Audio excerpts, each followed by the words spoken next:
তোমার ছেলেটাকে আজও স্কুলে দেখলাম না। নিয়মিত স্কুলে পাঠানোটা খুব জরুরি। মাস্টার সাহেব, কাজের চাপে ঠিক নিয়ম করে পাঠাতে পারি না। কখনো আমার সঙ্গে মাঠে যায়, কখনো বাজারে সাহায্য করে। সংসারের টানাটানি তো জানেনই। আমি তোমাদের কষ্ট বুঝি। তোমরা যে পরিশ্রম করেছো সেটা সম্মানের, কিন্তু ঠিক এই কারণেই তোমার ছেলেকে নিয়মিত স্কুলে পাঠানো দরকার, যাতে ভবিষ্যতে তাকে তোমাদের মতো কষ্ট করতে না হয়। কিন্তু পড়াশুনো করে কি সত্যিই জীবনে কিছু বদলায়? আমাদের তো পড়াশুনো ছিল না, তবুও দিন চলে গেছে। দিন চলে যাওয়া আর ভবিষ্যৎ গড়া, এই দুটির মধ্যে পার্থক্য আছে। তোমরা কষ্ট করে জীবন কাটিয়েছ, কিন্তু তোমাদের সন্তানদের যেন সেই কষ্টের চক্রে আটকে থাকতে না হয়। শিক্ষা মানুষকে নতুন পথ দেখায়। আপনি ঠিকই বলেন, কিন্তু এখনকার সময়টাও তো কঠিন। খরচ বাড়ছে, কাজের চাপ বাড়ছে। এই কঠিন সময়ে শিক্ষার প্রয়োজন আরও বেশি। লেখাপড়া শিখলে মানুষ নিজের অধিকার বুঝতে পারে, ভালো মন্দের পার্থক্য করতে শেখে, আর নিজের ভবিষ্যৎ নিজেই গড়ার শক্তি পায়। আগে তো মানুষ এসব বুঝতো না। অসুখ বিসুখ হলেও অনেক সময় বিনা চিকিৎসায় পড়ে থাকত। ঠিক তাই, আগে মানুষ সতর্ক ছিল না, কারণ তাদের জ্ঞান সীমিত ছিল। শিক্ষার অভাবে তারা জানত না কোন অসুখে কি করতে হয়, কখন ডাক্তারের কাছে যেতে হয়। এখন কিন্তু মানুষ একটু সচেতন হয়েছে। অসুখ হলে আর আগের মতো অবহেলা করে না। এই সচেতনতার পেছনেও শিক্ষার বড় ভূমিকা আছে। লেখাপড়া মানুষকে তথ্য জানতে শেখায়, বিজ্ঞানের কথা বুঝতে শেখায়, নিজের ও পরিবারের যত্ন নিতে শেখায়। তাহলে আপনি বলতে চান শুধু চাকরি পাওয়ার জন্য নয়, মানুষ হওয়ার জন্য পড়াশোনা দরকার? ঠিক সেটাই। আমাদের দায়িত্ব শুধু ছেলে মেয়েদের বই মুখস্থ করানো নয়, তাদের মানুষ হিসেবে গড়ে তোলা। নৈতিকতা, দায়িত্ববোধ, সহানুভূতি, এই গুণগুলো শিক্ষার মাধ্যমেই শক্ত হয়। আমি চাই আমার ছেলে যেন আমাদের চেয়ে ভালো জীবন পায়, কিন্তু মাঝে মাঝে মনে হয় সে ছোট, এখন কাজ শিখলে ভবিষ্যতে সুবিধা হবে। ছোট বয়সে কাজ শেখা খারাপ নয়, কিন্তু শিক্ষা ছাড়া সেই কাজের পরিধি সীমিত থেকে যায়। পড়াশোনা থাকলে সে কাজের পথও বেছে নিতে পারবে, আবার চাইলে নতুন পথও তৈরি করতে পারবে। আপনার কথা শুনে মনে হচ্ছে আমি হয়তো ভবিষ্যতের কথা ঠিকভাবে ভাবিনি। ভবিষ্যৎ একদিনে তৈরি হয় না। আজকের ছোট সিদ্ধান্তই আগামী দিনের বড় ফলাফল তৈরি করে। তোমার ছেলেমেয়েদের নিয়মিত স্কুলে পাঠাও। এই সিদ্ধান্তটাই তাদের জীবন বদলে দিতে পারে। ঠিক আছে মাস্টার সাহেব, আজ থেকেই চেষ্টা করব নিয়মিত স্কুলে পাঠাতে। আমি চাই ওরা যেন নিজেদের ভবিষ্যৎ নিজেরা সুন্দর করে গড়তে পারে। এই চেষ্টাটাই সবচেয়ে বড় শুরু। একটি শিক্ষিত প্রজন্মই পারে পুরো সমাজকে বদলাতে।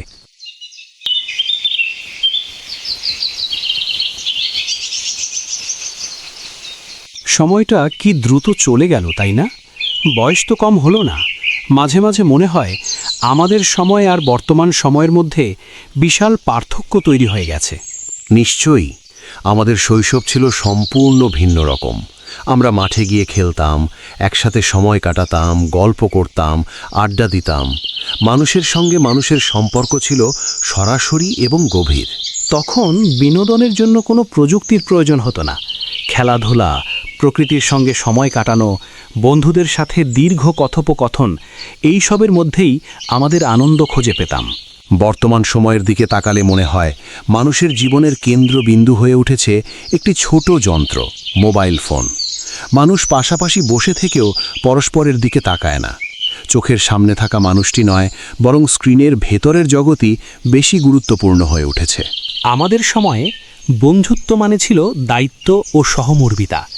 একজন অসুস্থ হলে সবাই তার পাশে দাঁড়াতো। একজন কষ্টে থাকলে তা মুখের অভিব্যক্তিতেই বোঝা যেত। এখন মানুষ তার অনুভূতি প্রকাশ করে স্ট্যাটাস বা পোস্টের মাধ্যমে, কিন্তু বাস্তব উপস্থিতির উষ্ণতা সেখানে অনুপস্থিত। ডিজিটাল যোগাযোগ বেড়েছে, কিন্তু মানবিক সংযোগ কমে যাচ্ছে। আমরা চিঠি লিখতাম। একটি চিঠি পৌঁছতে অনেক সময় লাগত, কিন্তু সেই অপেক্ষার মধ্যেও অনুভূতির গভীরতা ছিল।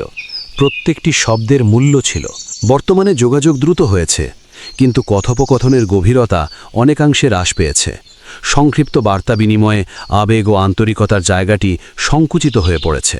তবে সব দায় বর্তমান প্রজন্মের উপর চাপিয়ে দিলে অন্যায় হবে। আমরাও অনেক সময় নিরাপত্তার অজুহাতে শিশুদের মাঠে খেলতে দিই না, ফলে তারা স্বাভাবিকভাবেই প্রযুক্তির দিকে ঝুঁকে পড়ে। সত্যিই তাই।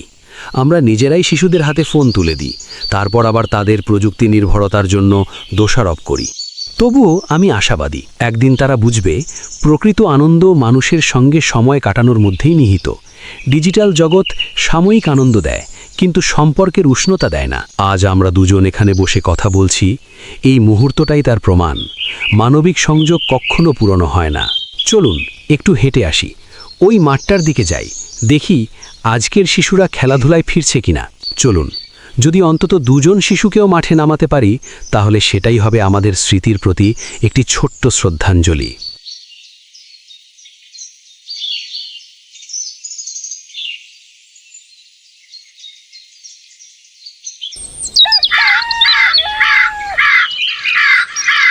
দাদু, তুমি সব সময় বলো মন দিয়ে পড়াশোনা করতে। এত পড়াশোনা করা কি খুব দরকার? হ্যাঁ রে বাবা, পড়াশোনা খুব দরকার। মানুষকে বড় হতে হলে আর সম্মান পেতে হলে শিক্ষিত হওয়া খুব গুরুত্বপূর্ণ। তুমি কি ছোটবেলায় অনেক পড়াশোনা করতে? হ্যাঁ, আমরা তো অনেক কষ্ট করে পড়াশোনা করেছি। কষ্ট করে? কেন দাদু? কারণ আমাদের সময় স্কুল ছিল অনেক দূরে, প্রতিদিন কয়েক কিলোমিটার হেঁটে স্কুলে যেতে হতো। সত্যি? তোমরা কি বাসে যেতে পারতে না? না, তখন তো এত বাস বা গাড়ি ছিল না। অনেক সময় কাদা রাস্তা দিয়ে হেঁটে যেতে হতো। তখন কি অনেক ছাত্র স্কুলে যেত? না রে, তখন হাতে গোনা কয়েকজনই স্কুলে যেত। অনেকেই দারিদ্র্যের কারণে পড়াশোনা করতে পারতো না। তাহলে তো তোমাদের খুব কষ্ট হতো। হ্যাঁ, কিন্তু আমরা জানতাম শিক্ষা মানুষকে বদলে দেয়, তাই কষ্ট হলেও পড়াশোনা চালিয়ে গেছি।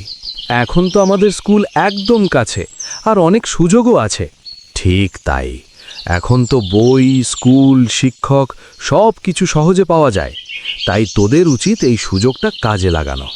দাদু, আমি তাহলে আজ থেকে মন দিয়ে পড়াশোনা করব। এই তো আমার ভালো নাতি। মনে রাখবি, শিক্ষাই মানুষের সবচেয়ে বড় সম্পদ।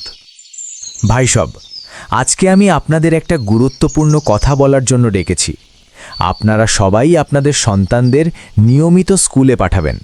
মাস্টার সাহেব, কথা তো ঠিকই বলেন, কিন্তু ছেলে যদি স্কুলে যায় তাহলে তো আর পেটে ভাত জুটবে না। ওরা আমাদের সাথে কাজে সাহায্য করে, তাতেই কয়েকটা টাকা আসে। আমি আপনাদের কষ্ট বুঝি, কিন্তু ভাবুন তো, আজ যদি বাচ্চারা পড়াশোনা না শেখে, তাহলে ভবিষ্যতে ওদের জীবনও কি আপনাদের মতো কষ্টে কাটবে না? তাহলে কি পড়াশোনা করলে সব ঠিক হয়ে যাবে? পড়াশোনা মানুষকে নতুন পথ দেখায়। শিক্ষিত হলে মানুষ ভালো কাজ পায়, সম্মান পায়। তখন শুধু নিজের নয়, পুরো পরিবারের অবস্থাও বদলে যায়। তাহলে মাস্টার মশাই, এখন আমাদের কি করা উচিত? আপনাদের সবচেয়ে বড় দায়িত্ব হলো আপনাদের সন্তানদের নিয়মিত স্কুলে পাঠানো। ওরা যেন লেখাপড়া শিখে শিক্ষিত মানুষ হতে পারে। কিন্তু মাস্টার মশাই, কাজের সময় তো আমাদের সাহায্য করার কেউ থাকবে না। সে নিয়ে চিন্তা করবেন না, সপ্তাহে তো 2 দিন স্কুল ছুটি থাকে। সেই দিনগুলোতে তারা আপনাদের কাজে একটু সাহায্য করতে পারবে, কিন্তু বাকি দিনগুলোতে তাদের স্কুলে পাঠান। মনে রাখবেন, আজকে যদি তারা পড়াশোনা শেখে, আগামীকাল তারাই আপনাদের গর্ব হবে। শিক্ষা মানুষকে গড়ে তোলে, মানুষকে আলোর পথে নিয়ে যায়। তাই আমাদের সবারই উচিত মন দিয়ে শিক্ষা গ্রহণ করা এবং আমাদের শিক্ষকদের সবসময় সম্মান ও শ্রদ্ধা করা। মনে রাখবেন, আজকের শিক্ষা আগামী দিনের সুন্দর ভবিষ্যৎ গড়ে তোলে।